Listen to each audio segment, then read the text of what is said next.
2025 సంవత్సరం డిసెంబర్ నెల 3వ రాశి మిథున రాశి. ఈ మిథున రాశికి చెప్పాలి అంటే ఈ గ్రహాలు కూడా బాగాలేవు. ఈ రాశి వాళ్ళకి కూడా ఈ గ్రహస్థితి ఎట్లాంటిది అంటే భృగు షట్క దోషం. శుక్రుడు 6 ఉండకూడదు. శని కుజుడు సప్తమంలో ఉన్నాడు. కుజుడు సప్తమంలో ఉండకూడదు. భృగు షట్క దోషం, కుజుడు సప్తమంలో ఉంటుంది, పెద్ద దోషం. అసలు ఇక్కడ ఎట్లా ఉన్నది అంటే రాజుకి మంత్రికి శత్రుత్వం, అట్లాగే భార్యాభర్తలకి శత్రుత్వం, తండ్రి కొడుకులకి శత్రుత్వం. వీటిని మించిన చెప్పరాని రోగాలు ఇవన్నీ కూడా ఈ సంవత్సరం అందరికీ బయటపడుతున్నాయి.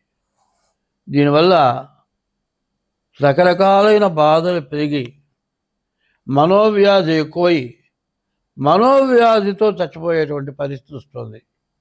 ఎవరికి వాళ్ళకి పూర్తిగా అహంకారం.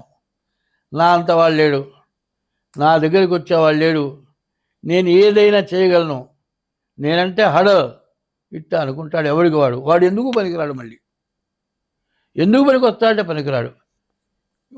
మరి ఆఖరికి ఇంట్లో పెళ్ళాం కొడితే తన్నులు తింటాడు. వాడు బయటకు వచ్చి నేను వాడిని కొట్టాను, నేను కొట్టాను, అంత మగాడు ఇంత మగాడిని అంటాడు. ఒకటే నేను చెప్పబోయేది, దుర్మార్గుడు ఎప్పుడు దుర్మార్గుడుగా కనపడడం. మనని పడవటానికి వచ్చేవాడు కూడా ఎంతో మంచిగా మాట్లాడుతూ కసక్కన పడి చెడిపోతాడు. అది వాడు పొడుస్తాడని కూడా నమ్మలేము. అట్లాంటి స్వభావాలు ఉంటాయి. కాబట్టి ఈ రాశి వాళ్ళకి కుజుడు శుక్రుడు పూర్తిగా వ్యతిరేకతగా ఉన్నాడు. కాబట్టి ఈ రాశి వాళ్ళకి ఏం చెప్పినా అది ఎంతవరకు జరుగుతుందని చెప్పలేము. రవి బుధులు కలిసి ఉన్నారు. ఇది బుధాదిత్య యోగం. ఈ రవి బుధులు 6 కలిసి ఉండటం చేత, బుధాదిత్య యోగం చేత ఇంట్లో కూర్చుంటే కూడా డబ్బు సంపాదిస్తారు. మరి గురువు బాగలేడు. ఈ గురువు అతిచార మీద కర్కాటకానికి వచ్చిన గురువు మళ్ళీ వెనక్కి మిథునంలోకి వెళ్ళాడు. అయితే ఈ గురువు వల్ల కూడా ఈ రాశి వాళ్ళకి పూర్తిగా బాగాలేరు. కుజుడు గురువు ఇద్దరు పూర్తిగా బాగాలేరు. కాబట్టి వీళ్ళకి అనవసరమైన దండగమాన ఖర్చులు ఉంటాయి. ఎప్పుడు కూడా ఎట్లా ఉంటుందంటే ఆదాయం వచ్చినప్పుడే అనవసరమైన ఖర్చు అంతా వచ్చేస్తుంది. ఆదాయం వచ్చినప్పుడు నిలబెట్టుకోవడం చాలా కష్టం, ఆదాయాన్ని పోగొట్టుకోవడం చాలా తేలిక. ఇట్లాంటి పరిస్థితులు ఉంటున్నాయి. కాబట్టి ఈ రాశి వాళ్ళు ప్రేమించాను, పెళ్లి చేసుకుంటాను అంటే ఇక వాడి బతుకు ఇక చెప్పడానికి వీల్లేదు. చాలామంది ఏం చేస్తున్నారంటే పెళ్లి చేసుకోరా, చేసుకోను, ఎందుకురా చేసుకోను, నాకు వద్దు, ఎన్నాళ్ళైనా సరే పెళ్లి చేసుకోకుండా ఉంటాడు. చివరికి నీ మనసులో ఉందేదో చెప్పాలంటే నేను ఒక అమ్మాయిని ప్రేమించా, నేను పెళ్లి చేసుకుంటా. అదేంట్రా, పెద్దవాళ్ళు ఉన్నావు కదరా, నీకు వాళ్ళకి కలిసి వస్తుందో లేదో చూడాలి కదరా. ఇవన్నీ వద్దాయా. పెళ్లి చేసుకోవాలంటే మాకిద్దరికి ఇష్టం ఉండాలి. మా ఇద్దరు ఇష్టమైన తర్వాత మీరు కాదంటే ఎట్టా కుదురుతుంది. మేమిద్దరం ఇష్టపడ్డ తర్వాత మీరు పెళ్లి చేయకపోతే చేస్తాం. ఇట్లా చేసుకొని మొగుడు పెళ్ళాం కలిసి బతకలేక పెద్దవాళ్ళు వచ్చేది ఏమిటంటే మీరేమన్నా మా పెళ్లి చేశారా, మీరెవరు మాట్లాడటం, ఏదైనా ఉంటే మేము తెలుసుకుంటాం. ఇది పరిస్థితి. ఇట్లా రకరకాల సమస్యలు, భార్యాభర్తల సమస్యల్లో మన రాజ్యానికి పక్క రాజ్యానికి తగాదాలు, మరి ప్రతి చోట కూడా రకరకాలైన యుద్ధాలు, చాలా దురాగతమైనటువంటి పరిస్థితులు వస్తూ ఉన్నాయి. మరి నవంబర్ 27 వరకు చాలా పూర్తిగా ఇబ్బందులు కలిగినా కూడా ఇప్పుడు కూడా నమ్మటానికి వీల్లేదు. కాబట్టి ఈ రాశి వాళ్ళకు కూడా ఈ చెడు పోతే బాగుంటుంది. ఎందుకంటే భార్యాభర్తలకు ఎక్కడైనా తగాదా వచ్చినా ఎంత సర్దుకుంటే అంత మంచిది. ఒకళ్ళు తిరగబడ్డాడు అంటే రెండో వాళ్ళు మెదలకుండా కూర్చోండి. ఒకడు అంటాడు, రే పెళ్ళాన్ని తిడితే పడుంటే నేను అంతకంటే ఎదవలేడురా అంటాడు. అసలు ఒకటి చెబుతున్నా వినండి, పెళ్ళి జరిగేటంత వరకు, మంగళసూత్రం కట్టేంత వరకు పెళ్ళాం మాత్రం తలకాయ ఎంచుకొనే ఉంటుంది. పెళ్ళి అయిన తర్వాత మొగుడు పెళ్ళాం ఇద్దరు ఒంటరిగా ఉన్నప్పుడు భార్య మాత్రం తలకాయ ఎత్తుతుంది. మగవాడు తల్లిదండ్రుల మాట వెనక వాడు నాశనం అయిపోతూ ఉంటే కూడా తల్లిదండ్రులు కంట్రోల్ చేయలేకపోయినా సరే పెళ్ళాం వచ్చిన తర్వాత మొగుడిని కంట్రోల్ చేయగలుగుతుంది. పెళ్ళయ్యేంతవరకు తలకాయ ఉంచుకునేది ఆడది.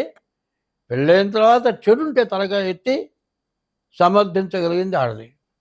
కాబట్టి భార్యాభర్తల మధ్యలోనే ఈ మిథున రాశికి కూడా పూర్తిగా సమస్యలు ఎక్కువగా వచ్చే పరిస్థితి కనబడుతుంది. కాబట్టి ఈ రాశి వాళ్ళకి ఏం చెప్పాలి అంటే, కుజుడు శుక్రుడు పూర్తిగా బాగాలేరు. దీన్ని ఎవరు ఆపలేరు. కాబట్టి డేట్ ఆఫ్ బర్త్ ద్వారా జాతకం చూపించుకోవడం ఒకటి.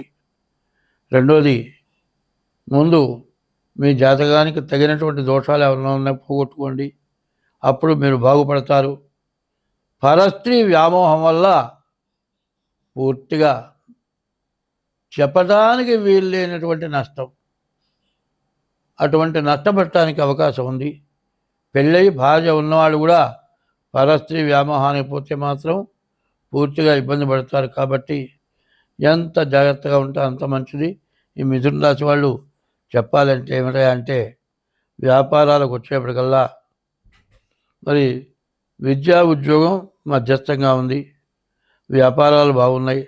రియల్ ఎస్టేటు, స్టాక్ మార్కెట్టు, విదేశ వ్యాపారాలు, వ్యవసాయం ఇవన్నీ కూడా పూర్తిగా బాగున్నాయి.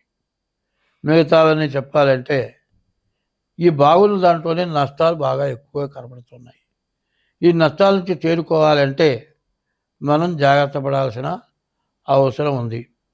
వ్యవసాయదారులకు చెప్పేది ఒకటే మాట, ఏమాత్రం పంట పండింది కోతకి వచ్చింది అన్న తర్వాత రేపు కోద్దాం లేని మాత్రం అశ్రద్ధ చేయొద్దు. అట్లా చేసేటట్లయితే మీ చేతికి వచ్చిన పంట మొత్తం భ్రష్టు పట్టిపోయే పరిస్థితి కనబడుతుంది. ఎందుకంటే దేశం అంతా కూడా అట్లా ఉంది. వర్షాలు ఇప్పుడు తగ్గినాయి అనుకోబాకండి, అంతా బాగానే ఉంటుంది. మరి అన్నీ వండుకున్నాం, తిన్నాం, అన్నిట్లో ఉప్పు ఎక్కువైంది, తింట మానేయాల్సిందే. అట్లాగే వ్యవసాయానికి పంట వేసి అంతా తయారై అంతా వచ్చిన తర్వాత కోత కోసే టైంకి విపరీతమైన వర్షం వచ్చి మోకాళ్ళ లోతు నీళ్ళు వచ్చినాయి అంటే ఆ పంట ఎందుకన్నా పనికి వస్తుందా? ఇట్లాంటి పరిస్థితులు వచ్చే లక్షణాలు బాగా ఎక్కువగా ఉన్నాయి. తర్వాత భార్యాభర్తల మధ్యలో కానీ మరి దుర్మార్గుల చేతిలో కానీ ప్రతి వాళ్ళకి కూడా ఎక్కువ నష్టం కలిగే పరిస్థితి ఉంది. కాబట్టి ఎంత జాగ్రత్తగా ఉంటే అంత మంచిది. స్వస్తి.